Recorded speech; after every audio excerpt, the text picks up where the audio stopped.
Now, I had a number of things to talk about today. Go back to the bulb.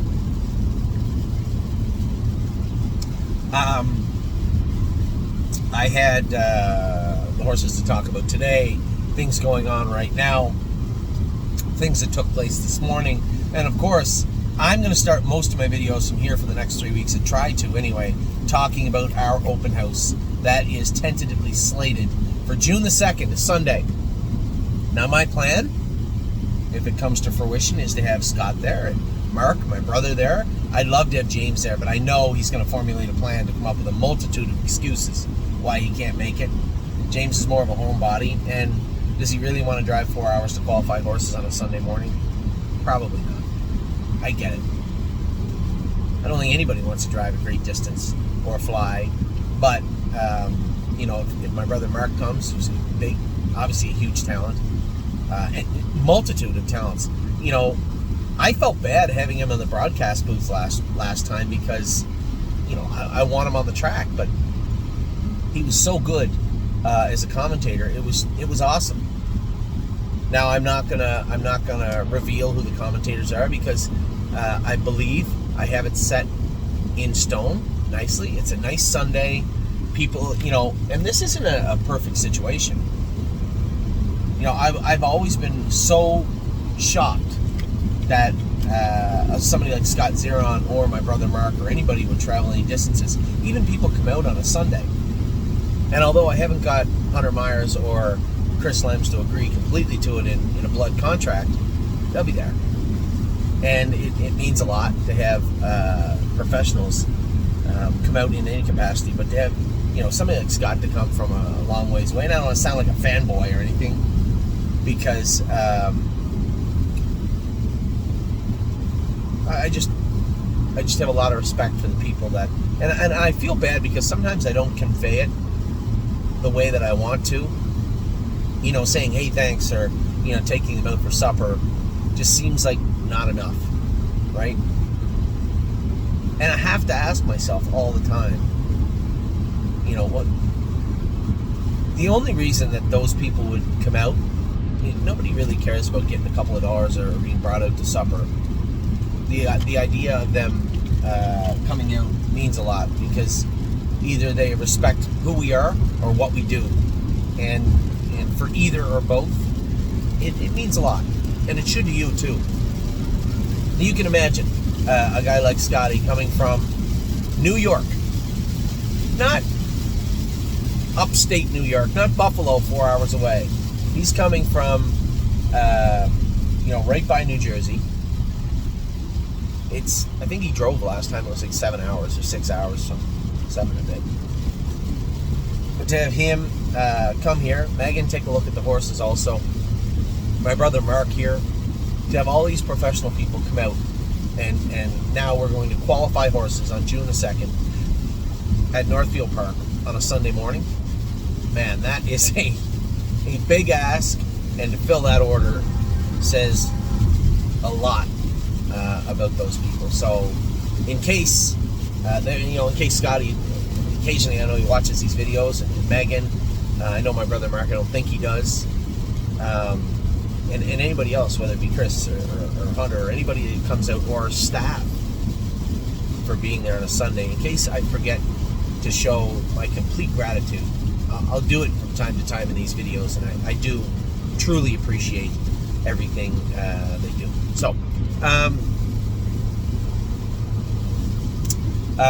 so our open house is slated for June the 2nd. We are going to have official qualifiers. What does that say about Northfield Park as a partner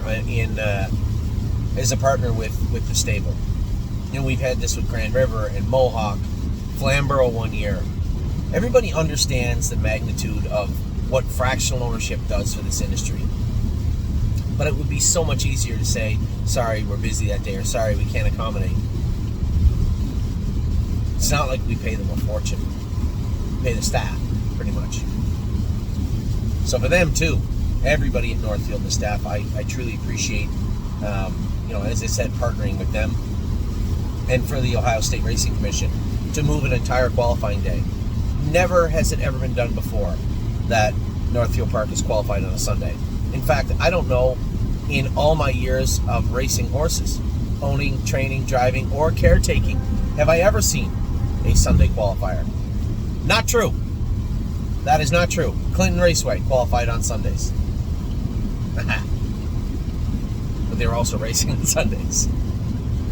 That was the only day they raced. So. Anyway, very excited about June the 2nd. I know it's coming up on us quickly, and we have a lot going on. I just feel like we don't have enough time. We didn't have enough time to do this, but we had to get the okay from Northfield Park before we started shouting it from the rooftops. So we're going to pour all of our focus that isn't on the horses already into advertising and marketing this, not because we're trying to sell tickets to it or anything, but because we want to make sure that all the eyes in the world that can watch this do. So that's the plan for the open house. Spent a solid 5 minutes talking, or 6 minutes talking about it. I believe that's enough for today. Now this morning we had some schoolers. Amy, I said to Amy, why don't we school the horses together? I'll go with the Vaquero Blue Chip, you go with Mel Gibbs Swan. Sure. And about an hour before the qualifiers, it started raining. I said to Amy, you still want to go with them? She goes, yeah, I don't care. It's only mud. I said, well, that's good, because I don't want to go with Vaquero now. I'm going to get Jason Merriman to go with Vaquero. And I did. So Jason went with Vaquero. He was okay, but very disappointing. You know, I really did not see Vaquero Blue Chip coming back poorly. I did not see that. If you would have said to me, Anthony, you know, you have over 100 horses, you have over 30 or 40, whatever, sophomores coming back. Obviously, the ones that were okay or mediocre last year are the favorites to come back mediocre or just okay this year. But you're going to have a couple of horses throughout the top end of your order that just don't cut it this year. Who might they be? Vaquero Blue Chip would not have made my list. Absolutely not. But here he is, front and center. Now we're going to have, I told everybody, we are going to tighten the stable up heading into June. All the horses that can't cut it, all the horses that, you know, just are struggling or can't find a class, those horses are going to be somebody else's horses. And I know I'm going to catch some flack over this. I have caught a little bit of flack just from putting horses in claimers over the last week. We talked about that. But every time you go to sell a horse, and I don't blame anybody, you know, we bought this horse at the sale. You know, we broke it, trained it down, pay stake payments on it, rest it, bring it back, pay stake payments on it, and then you train it down, and oh well, it's got to go. I get it. I understand where you're coming from, and I understand why that is a frustrating turn of events. It is for me also. In many of those cases, I'm your partner on those horses.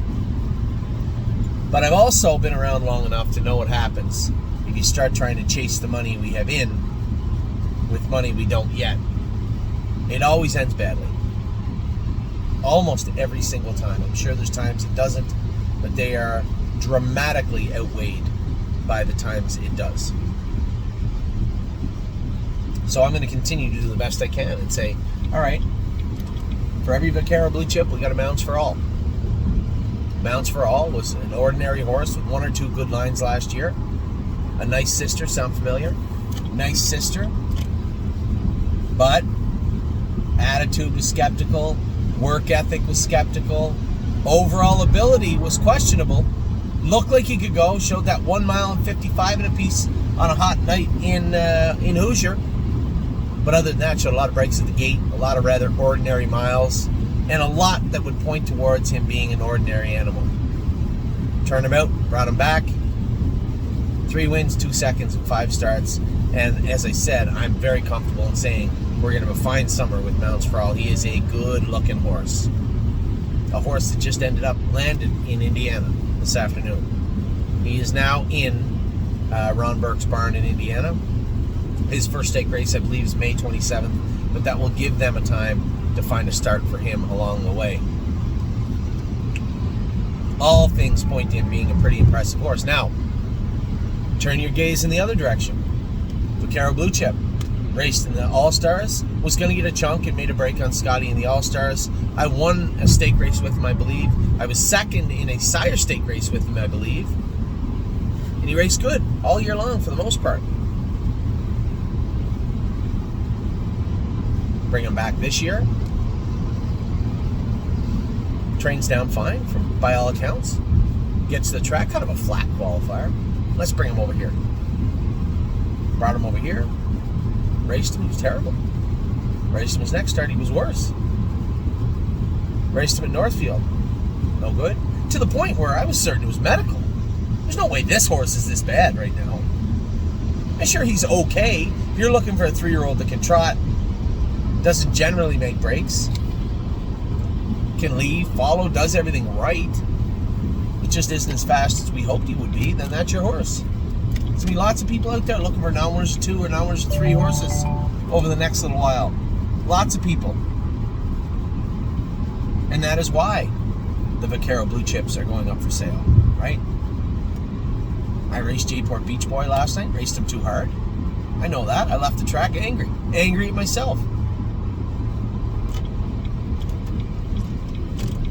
I just figured I could push to the quarter, I could slam the air on, but I would have to deal with whoever was coming. And I don't know J-Port Beach Boy that well. The reports coming out of Canada were he was okay. Hasn't really been a killer. All right, fine. Let's go 27-3, half and 58, 127-4. I went in 58-1. Okay. 27-3, 57-4.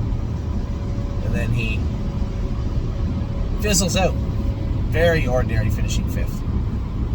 But he didn't feel the greatest the last 3 8s. He was wandering a bit. We could see how we could help him. And then we scoped him and found out he was entrapped. Now this is like the 4th horse we've had entrapped this year. But I know this horse was scoped 2 weeks ago and was not entrapped. It happens. Now this one's much more slight, and I don't even know what the hell that means. I can't explain that to you. But I know that Dr. Gillis at Northfield works for Dr. Latessa, believes that she can fix that in-house. None of the other horses could. Well, we were most definitely sending Pickpocket to Dr. Brown's clinic to be knocked out and done on a surgical table. Lonely Lakewood was a little more extensive. There was some ulceration. The same with Flash Fly. There was some trimming needed, some cleaning up. Whereas J-Port Beach Boy is just a standard, little bit of bruising and an entrapment. So we got to fix him. He'll get another kick at the cat. And you guys know, I have a ton of people ask me, Anthony, come on, who's on this list? You guys know who's on the list. You know, the Vaquero Blue Chips, probably a horse like Militant, Winter Bells, J-Port Beach Boy,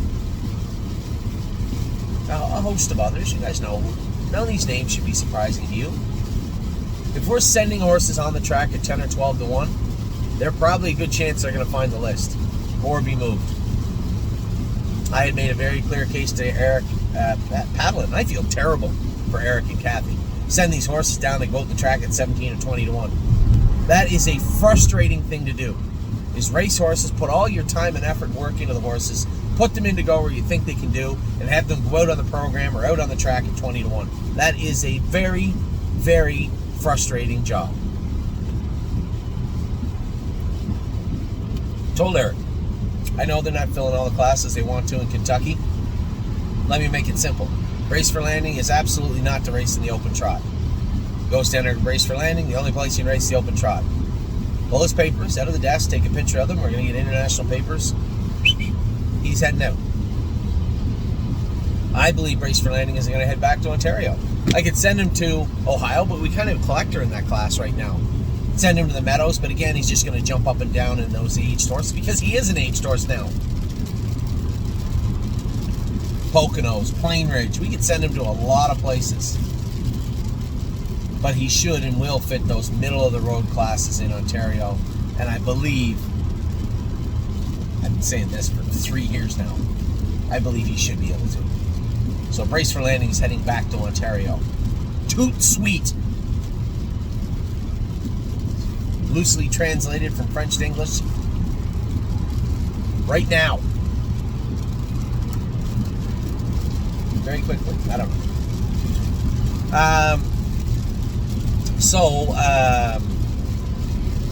You guys have an idea who the list is. I don't want to start dropping names saying this horse is or that horse is. Let them race. Then give them a chance to race out of it. You know, a horse like Militant, you go on the track at 20-1 and the numbers are 2. Might want to get your act together. I say that as if Militant's going to watch YouTube. And it's not his fault. I don't have a problem with Militant. Can we take Militant back and race him in the Nalmer as a one claimer to be claimed like we are with Prince Charmer? Or the Nalmer's 2 like we did with Blanton's Blue? Maybe, yes, we could. It's a possibility. I'm exploring everything, and that's probably why I'm not bringing you an official list right now, because I don't have one. But I will in the near future. But the list is going to be made up quite simply of horses that can't do right now. And if they can't do now, they probably can't do in the future. That's who's on our list. So, we talked about the open house coming up. We talked about the trainers. Mel Gibbs Swan schooled good today. I know my buddy Marco is going to be asking. He got the green light to school from the veterinarian today. Amy went with him in the pouring rain, in the mud. 2-2 last half of a minute. Looked good. Is he back to Mel Gibbs Swan? No, he certainly looked better. Looked a lot more comfortable, a lot happier, and was looking for lunch when he came off the track. He had to wait a little bit. Ate all his hay, sharp as a tack. He's feeling good, and that has to be some giant steps forward to racing good. So I was happy with him, and the other side of the pendulum, so to speak, was Vaquero Blue Chip, who was disappointed. We have some videos coming for you tomorrow. We have the trainers are up tomorrow. The babies are training tomorrow. I have to double check the list when I get to Scioto to make sure all the sets look right. But from where I sit, they do. We're going to video everybody Friday here. I'm going to talk to Danny and ask him about Saturday. Obviously, Gaslight Hall and Resolve Indeed are 2 horses over in Ontario that are on that modified training that we have over here. Now, it was said to me that maybe Resolve could start back now, but no. I'm going to give her another week of that. Gaslight Hall jogged better yesterday, jogged good, a lot more comfortable. So Dr. Bosenjack is keeping a close eye on her, and Dr. Rosenbacher. Very close eye on those horses. Danny's keeping a close eye on them, as is Dominic. We're getting close, everybody. As I told our staff today in the barn, everything matters. I need to know every pimple, every cut, every scrape. I want to know everybody's temperature in the morning. I want to know who's eating. And most definitely, if they are not, I need to know. We're getting very, very close to crunch time, and I want to make sure that everybody is ready to go. So, with that, I'm ready to go. The rain is dissipating a little bit as I drive further south. Hopefully it is all done with as we get to Columbus. Good luck to all my partners tonight. As I said, Drebin won't be available, but that's okay. We'll be back next week. Everybody else on the list will be. If you need me to expand on anything that you just heard in either video, I'll be around all evening. Drop me a line, phone me, text me, email me, and I will clarify any issues you may have. So with that, I'm going to let you go. Have a wonderful night. I will talk to you all very soon.